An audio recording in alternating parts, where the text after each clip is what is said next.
ജീവിതത്തിൽ ഒരിക്കലും ലക്കില്ല എന്ന് നിങ്ങൾക്ക് തോന്നിയിട്ടുണ്ടോ?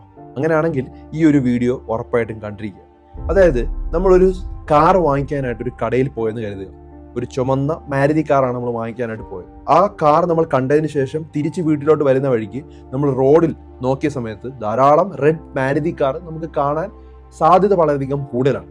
അങ്ങനെ ശ്രദ്ധിച്ചിട്ടുണ്ടോ? എപ്പോഴെങ്കിലും നിങ്ങൾ ഏതെങ്കിലും ഒരു കാർ കളർ ഫിക്സ് ചെയ്യുകയാണ്, ആ ഒരു ബ്രാൻഡ് ഫിക്സ് ചെയ്യുവാണെങ്കിൽ ആ കാർ നമുക്ക് ഒത്തിരി കാണുന്നതായിട്ട് തോന്നും, റോഡിൽ ഒത്തിരി ഉള്ളതുപോലെ തോന്നിയിട്ടുണ്ട്. എനിക്ക് തോന്നിയിട്ടുള്ള ഒരു കാര്യമാണ്. ഇതിനാണ് നമ്മൾ റെഡ് കാർ തിയറി എന്ന് പറയുന്നത്. വളരെ ഫേമസ് ആയിട്ടുള്ള ഒരു തിയറിയാണ്.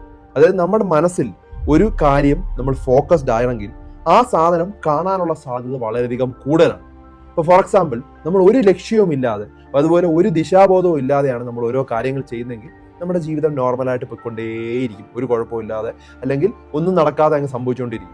പക്ഷേ നമുക്കൊരു പ്രോപ്പർ ലക്ഷ്യമുണ്ട്, നമ്മൾ അതിലോട്ട് പ്രയത്നിച്ചുകൊണ്ടിരിക്കുകയാണ്, ഒരു എൻഡ് പോയിന്റ് നമുക്ക് അറിയാം എങ്കിൽ നമ്മൾക്ക് ഓപ്പർച്യൂണിറ്റീസ് ധാരാളം കിട്ടും. സൈഡിൽ നിന്നൊക്കെ നമുക്ക് കാണാനായിട്ട്, കാരണം നമ്മുടെ കൺമുമ്പിലൂടെ ധാരാളം ചാൻസസുകളും ഓപ്പർച്യൂണിറ്റികളും പല കാര്യങ്ങളും നടന്നു പോകുന്നുണ്ട്. നമ്മുടെ കൺമുമ്പിലൂടെയും നമ്മുടെ സമൂഹത്തിലും എല്ലാം നടക്കുന്നുണ്ട്. പക്ഷെ അത് നമ്മൾ കാണാൻ കഴിയുന്നില്ല. കാരണം എന്താ? നമ്മുടെ മനസ്സ് ഫോക്കസ്ഡ് അല്ല.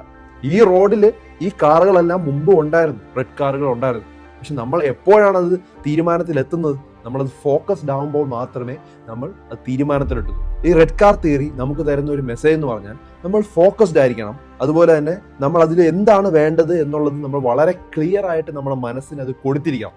എങ്കിൽ മാത്രമേ അതിനു വേണ്ടിയുള്ള ഓപ്പർച്യൂണിറ്റീസ് നമുക്ക് കിട്ടുള്ളൂ. പല ആളുകളും വിചാരിക്കും അത് ലക്കാണ്, പക്ഷെ ലക്കല്ല.